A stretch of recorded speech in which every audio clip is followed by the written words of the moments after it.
ধর্মকে ব্যবহার করে মানুষকে বিভ্রান্ত করে ভুল বুঝিয়ে দাঁড়িপাল্লায় ভোট দিলে নাকি বেহেশতে যেতে হবে। হায় হায়।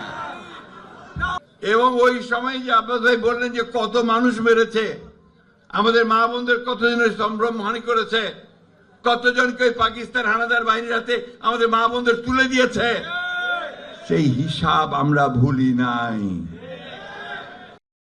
মির্জা ফখরুল ইসলাম আলমগীর সম্প্রতি বলেছেন, ধর্মকে ব্যবহার করে মানুষকে বিভ্রান্ত করা হচ্ছে, মানুষকে ভুল বোঝানো হচ্ছে।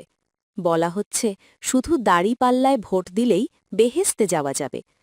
আমি আপনাদের কাছে একটা প্রশ্ন রাখতে চাই, তাহলে কি আমার নামাজ পড়া, আল্লাহর কাছে সম্পূর্ণভাবে আত্মসমর্পণ করা, ঈমান আনা এসবের আর কোনো দরকার নেই?